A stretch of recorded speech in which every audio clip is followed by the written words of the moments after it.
Konnichiwa buddies, this is Chris Sniper once again at patuloy tayo sa ating mga vlogging sa actual site talaga to buddies ha. Hindi tayo nagba-vlog sa mga drop lang kundi mostly ng mga vlogging namin ay yung mga pinuntahan namin ng mga kaibigan na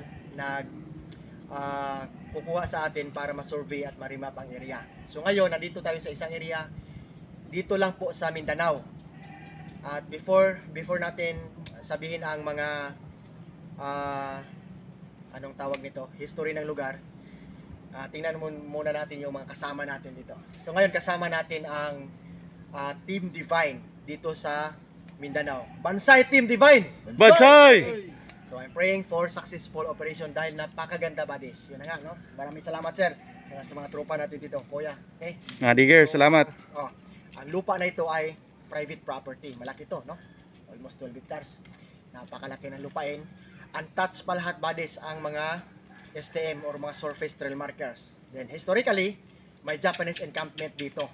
Kampo talaga, andyan pa. Kaya nga hindi namin sasabihin dahil madaling matrace. Then, malapit to sa dagat, doon banda, ang dagat. Sa north side, sa likod namin, north side yan dyan.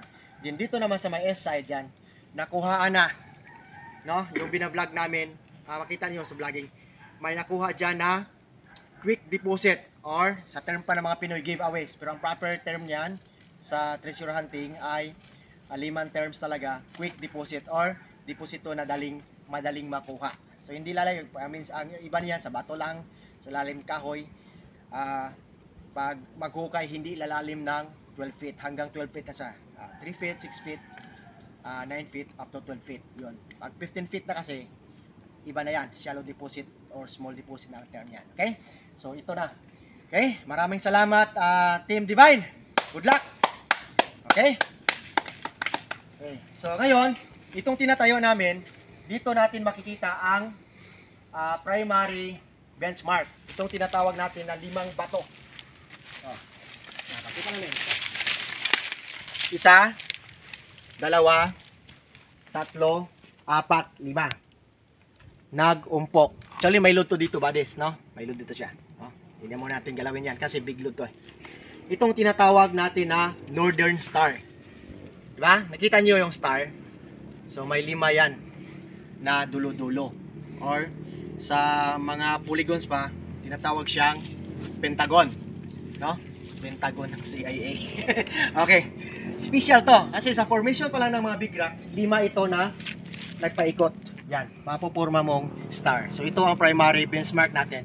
Then, sa puno dyan, sa alas 3 or due east yan, ang puno na yan ay hindi taga-bukid. Ang puno na yan ay taga-dagat. Yan ang tinatawag na pagatpat. Pagatpat tree.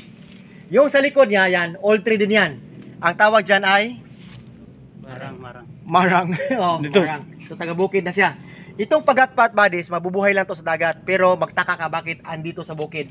Sa kakatabi ng pinakamalaking bato na nakaharap sa sisikatan ng araw. So ibig sabihin, ang kahoy na yan ay isang old tree na ginawang fulcrum point din or marker. No? Pagatpat. So ibig sabihin, specifically, ang naglibing dito or nagbaon ng mga Japanese looted treasures ay Imperial Japanese Navy. No? Iba yung Imperial Japanese Army, iba din ang Imperial Japanese Navy. So ibig sabihin, shipload, no? Saka may barko doon na bato ang purma. Hindi na lang namin pakita, andyan sa south. So from Northern Star Formation, okay, hindi na lang ito talakayin yan lahat. Basta may load ito dito, may dadaanan to. Kasi may passage yan, no? Makita yung passage yan. Yan. Yan, going to the site. Yan. Okay. So galing dito, no, papakita ko na lang ang compass direction. So from Northern Star, pupunta tayo dun sa old tree sa south. So the secret of the old tree in the south. Andyan ang lumang lansunis. Yan. Luma yan. Na lansunis. Old lansunis. May load din yan sa harap na naka-align dito. So alignment niya is from north, code 1, code 5, code 9. 159 pattern. Okay. So ito siya, pakita ko lang sa inyo. Okay. Yan ang compass. South, 180 degrees. Pupunta tayo doon. Diyan, dig site natin. 30 feet from this big load. Then, going to Lansunis, 45 feet na sukat patungo doon. Okay. So ibig sabihin, from north, pupunta tayong south. Kasi dito ang Northern Star. Pupunta yung south, maglalak doon sa Old Tree na Lansones. Dito naman sa norte, bandang Silangan, andyan si Pagatpat. Okay, diretso na tayo buddies kasi napaka-exciting to para ma-encourage din kayo sa mga exploration then actual operation. Okay. Okay, iwan natin si Northern Star. Pukusan mo muna. 5 bato. Isa. Puro to may butas oh. Butas. Butas. Butas. May butas din yan sa kayan. Okay. May isa pa doon na pang isometric viewing. Okay. Yan. Sa alas 10. Okay. Pag papatong ka doon, kitang-kita to ang formation ng Northern Star o 5 bato o pentagon ang formation. Okay. Diretso tayo. Huwag mo na pansinin yan. Sa kabila yan. Diretso tayo sa dig site natin. Susukat tayo na 10 yards. Galing doon. 30 feet. Dito. Dig site agad. Ano ang reference dito sa south? Yan. Makikita nating stone na Slide. naka-slide. Yan. Ayan. Okay? So dito sa tinatayuan ko, andyan siya sa tinatawag natin alas 9, no? Kasi dito ang alas 3, dito ang araw diyan lulubog. Okay, so diyan galing sa kahoy na yan sa east, ito ang west side. Katama siya sa bato na to na napakalaki din. Then naka 45 degrees ang inclination. Anong makikita natin na marker dito na basihan para maghukay tayo? Ito, bades. Okay. Gilid. Dito na tayo. Cutting yan. Boundary. Cut. So, lock point din siya ng Northern Star natin. Ibig sabihin, pag babangga ka dito, galing doon sa malaking load, boundary niya, patungo dito sa another deposit. Naka-align lang siya, north-south. Okay. Tingnan natin yan, oh. Okay. So, may tapyas ang bato na to. Yan. Tinapyasan siya. Yan. Parang letter C. Okay. Ano makikita mo? Na remarkable marker. Ito. Meron siyang number 3. Yan. Numero 3. Ito. Klarong-klaro yan. 3. Okay. Then, mayroon siyang CO. C. Letter C. Then, kaslightin ni pala. May dato sa ilalim ito. Kita lang. Yan. Yan. Then, may anchor lock. Ito. Makita yung daliri ko. Ito na lang kahoy. Ayan o. So, matalian mo ng nylon method patungo sa east. Yan. Yan o. C. O. Sa iba pa, rock and close. Walang laman ang bato na to. Nakasloping ito. Patungo dito. Okay? Pangatlo. Tatlong confirmation dito. May foot marker. Sa badis.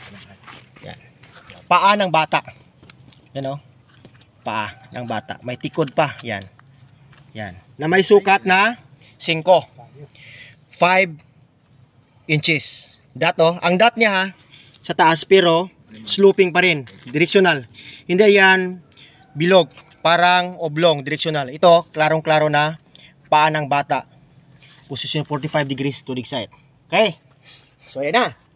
Dito naman, diretso tayo sa norte. Itong passage na to, may bato din dito malaki. Dito bato na may tatlong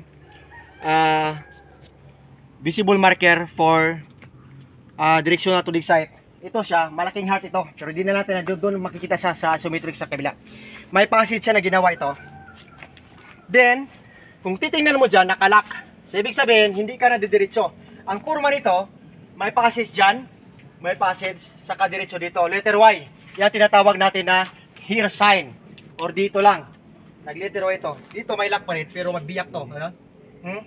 Yan, may biyak. Diretso sa dito. Okay? 1, alas 2, alas 10, diretso dito. Okay. Yan. Di ba? Klaro? Okay. So, passage. Going to the site. Yan. Ang paano to, directional, direct to the site. Okay. So ngayon, pag hukay natin, ito ang framing natin, 5 feet by 5 feet. Diretso na yan, buddy, sa walang liko-liko. So dapat naka-direct under tayo. Okay, anong mga nakitang marker? Yun muna, ipakita natin mga maliit. Babalik lang tayo dyan mamaya. Ito. Sa isa, ito, sinasabi ko na puno. Ayan ang puno ng pagatpat. Ito may bato dito. Yan. Yan passes na yan, diretso yan sa dig site doon sa Biglod. Ito, tinatawag natin tong chemicalized hole. Yan bato siya na may hole. Double hole. Hole, saka hole. Itim yan. May chemicals yan. Yan. Yan. Kasi yan, dalawang daliri. Ito ang directional east to west. Babangga ka doon sa bato. Ayan. Okay? So, ulitin ko. Ang mga STM na primary, 1 foot ang labasan. Medyo maaga siya lumabas. 1 foot, 2 feet. Meron. Ito. Ayan. Okay? Ito pa. Sa gilid to nakuha, pointer. Pointing to center. Ayan. Okay?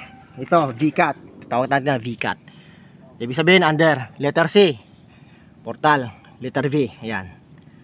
Okay? 1 dot. Confirmation, 1 item. Sa gilid, pointer. Yan, may karbo na. V-cut na maliit. Yan. Isa-isayin natin. Yun pa rin. V-cut pa rin. Yan na. Para makita diretso. Yan. Ito, maliit. Pointer. Yun na. Same V-cut. Ito, matindi ba des? No? Isang dangka lang. May makita kang triangle. Anong tawag niya dyan? Triangle, di ba? Ha? Ang ganda, no? Triangle. 3 inches, 3 inches by 2 inches. Yan, no? Triangle talaga yan. Okay? Sa kabila, may maliit din na triangle. Ayan, no? Okay. Then, malapad siya. Ayan. So, this is confirming that we are going to dig under. Okay? Kasi yung triangle na yan, V-cut pa rin yan. Yan, klarong-klaro. Yan. Perfect triangle. Sana naintindihan. Okay? So, yan lang. Ito pang matindi bodies, heart. No? Heart talaga siya. Ayan. Kabila. Yan, oh. Si heart. Puso. Okay? Nakukuha sa 2 feet. So, yan lang ang mga primary STM. No? Yan. Saka, diretso na tayo. Balik sa hukay. Flagpole. Oh, itong flagpole. Yan. Dito. So, ito siya. Pag mag-pull stick ka dito, pag sikat ng araw dito, sa umaga, dyan titira ang anino niya. Diretso di directional. Maglalak doon. Okay. Sa 2 feet bodies, may matindi pang marker na lumabas. Ito. Isukat ito. Ayun na. Baud the nuts. Ito. Ito ang tinatawag natin na HTM na flagpole base. Klaro lang. Medyo madilim na kasi bodies. Oh. Pakisukat ng taas. 20. Sarado 20. Ito. Kabila. Para makita. 21. 21. Okay. Kita lang 21. Okay? 2 feet yan. 24. 2 feet. 24. 2 feet. Oh, 24 by 21. Kung diretsuin mo to bodies, triangle to siya pero pinutol dito. So yan, makita natin siya. Kitaan mo yung sa school, may mga flagpole base yan. Baliktarin na natin. Patindog para flagpole base. Yan, kita nyo. Okay, din sa kabila, kunan ng view dito. Makinis, walang dot yan, pero flagpole base. Ibig sabihin, poste siya. Post marker. Yan o. Oh, kita tayo, yan. Kita. So, ang taas niya, 21? 20. 20. 20. 20. 24 sa base niya. Okay? Kung diretso yung triangle, pinutol. Okay? Matindi, no? So, ito ang tinatawag natin na marker na post marker, poste. So, dyan nakuha sa ilalim. Dyan, okay. Okay, diretso tayo. Dahil inaabot talaga natin ang 3 feet, ito na, may papakita kami. Dito sa gilid, bandang south, may nakapader na bato. Hindi pala namin tinanggal. Ito, talagang matatagal. Broken stone to. Hindi lang namin tinanggal. Kasi test dig tayo eh. So, ngayon, ang mangyari, flat wall. So, boundary. Yan. Nakinis yan. Puti na bato. Dito sa kabila, yan o, may pointer. Yan, V-cut. Okay? Nandito na siya. So, babangga talaga tayo dito. Magbangga, balik ka talaga dito, no? Okay. Yung paa, direksyon nila. May hole pa ngayon sa ilalim yung paa eh. Kasi yan isang daliri. Okay. Dito naman sa kabila, sa north side, dito, kunan, may butas. Yan. Hindi naman masyado nalinis. Yan o. Yan. Butas yan. Parang mata to nagdikit oh. Yan. Dito. Sa gitna. Ito naman sa east side, may wall na naman. Magtaka ka sa wall bodies dahil may letter D. Yan oh. Inipit. Matibay ito. Yan. Itong tinatawag natin na metal element. Okay? Hindi siya metal talaga ha, na iron or anything. Metal element of formation. Yan. Inipit dito. Matibay yan. Hindi mga makukuha oh. Yan. So, confirmation ng metal element dito sa taas itong tinatawag natin na CO. Yan. Metal yan eh. So, west side dito eh. Kasi may metal yan. So, yan. So, kung sa Bisaya babay, murag dila-dila. You know? Nang ble ba? Ble. No? Klaro? Okay. Ito pang matindi baris. Ito ang gitna, center point natin dito ang items. Mayroong heart na flat. Yan. So, ha? Kita heart ba siguro, no? Makita nyo? Yan, natipakan na ng konti dito. Pero, isang bato to, pero may puzzle type siya. Kinakating talaga yun. Kasya kong daliri ko. Yan. Asan tong kawayan? Kawayan bro, tara bro. Para makita lang. Git na muli kamay. Yan o. Bayagi ka na. Kita o. Kasya o. Yan, ito forma niya. Heart. Okay. So, heart na V-cut. Yan. Hindi to direksyonal ang V ha. Huwag nyo gawing arrow. I-meaning to under. Yan. V-cut. Dito, yan, may hole din yan dyan, oh. Yan. Yan, ang sumpay niya ba? Yan. So, sumpay ito siya, din kinating. Kung titingnan nyo, parang tiles lang. Okay. Dito may cutting. Kung titingnan mo, ibang bato na din to na may yan. May bathtub na maliit. Ayan, oh. Kita lang, yan. Okay. Sa katabi ng ble. Okay. Okay. So, ganyan buddies. So, itong heart na to ay center point ng item natin. Dahil nakabox ang item, makita niyo ang cutting nito. Isa, dalawa. Yan, di ba? Kanto ng box. Kanto ng box. Ang heart ay meaning treasure under or wealth under na nakabox. Okay? Ibang kulay niyan. Iba din ang kulay nito. Okay? Ngayon, bago natin tapusin ang vlogging na to, ipa-pull out natin sa mga tropa natin dito. Okay? Kunin lang to, ligwatan to, sa kaligwatan to, para manipis na to eh. Iwagi lang, medyo mahayag pa. Iwagi maayo para makita. Ligwat lang, focus lang ang kwad. Ligwat. Pukusin din siya. Meron to. Bro, okay na, V-cut yan oh, V-cut yan. Yan, perfect yan. Bro, pukusin din sa video bro. Okay. Tingnan natin kung makaya pagkakuha lang ha. Yan. Yan, tingnan na hard, yan. Tibay no? Dia daw iligwat anang naibat to bro. Oh dia. Kanang dako nga bara, kanang tastas ug tumi. Actually sa ligwat dili. Ug mo korog. Sige, sige. Makuha na, makuha na. Baliha lang ha. Makuha na. Good. Medyo madilim na kami buddies kasi ang dami naming pinupuntahan eh. Malawak kasi ng area. Tsaka ano lang yan, tignan ang video. Importante dyan ang alignment sa kayong treasure boreal layout. Ayan. Nakuha, kaya. Okay, nakalak no. Kana dia bro. Kana. Diyan ang center natin.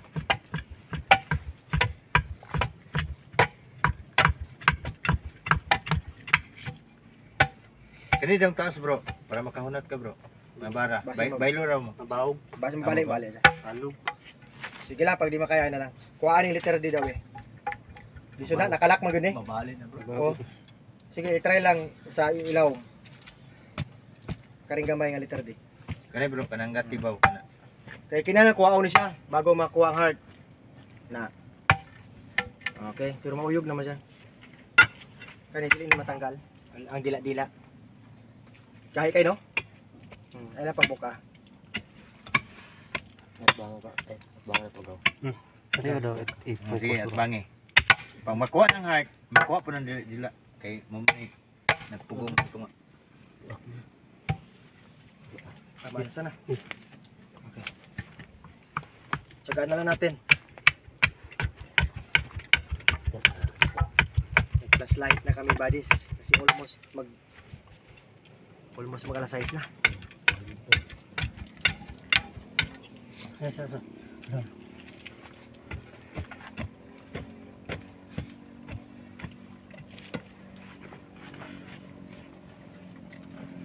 Makinis ang kanto niya, no? Amis. Review kayo. Yan, talagang may cutting siya.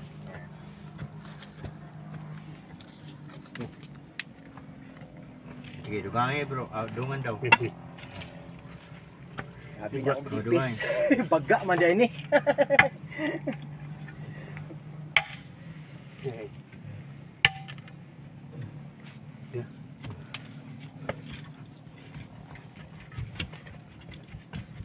Tusok ni siya ba? Patusok ng tunga yan eh. Tunga. Bikat ka pa ng tunga ani bro. Oh. Sige, okay na. Sige.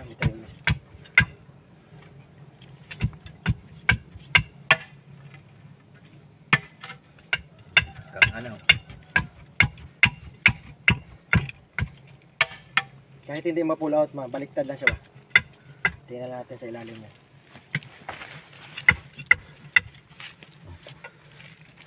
Ito kami. Itong kilid. Ito.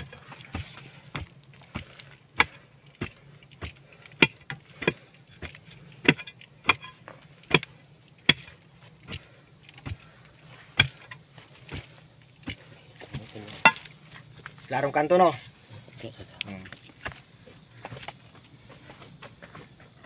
Kanto yan.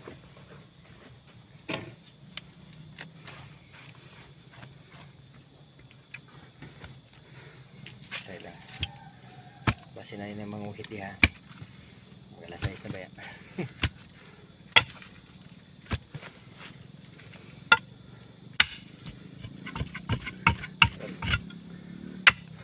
Kalak na siya lang. Lock na siya. Okay lang. Tayo na pagpuksa. Ayan na bro ah. Ay na. Ano siya patuloy Oh, kinahanan na. May mataas na kaya to vlog. Okay. So matibay pala to. Pasang Ang dila-dila. Pasang flashlight bro. Yan. Oh, yan, makinis to. So nakalak yan. Itong heart. So nakakanto siya dito. Okay. So okay, buddies. Yan tayo. Hindi namin matanggal kasi matibay. At least nakita nyo on the spot. Kasi ito ang actual exploration namin, ang actual test digging. So doon muna tayo para hayag. Basta balik. Okay na bro. Okay na bro. Dari ko ba? Pagdolo sa kay tabi ko. Okay, dire, hayag. Okay, okay na bro. Dire porma sa ta. Yan siya buddies. Medyo madilim. Okay. Yan. So yun buddies, ang actual namin na trenching. At natatapos na namin survey ang buong area. Din pa uwi na kami maya. So itong mga tropa natin dito, tabi-tabi mo na. Maraming salamat Black Phantom, saka bro Dan Rats, at sa driver namin pare Dudes Balintos, then Black Tiger. Sikit kamay.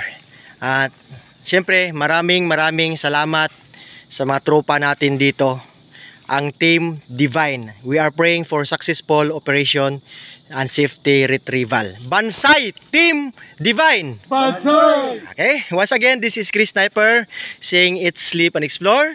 Thank you for watching buddies. Bansay! Bansay!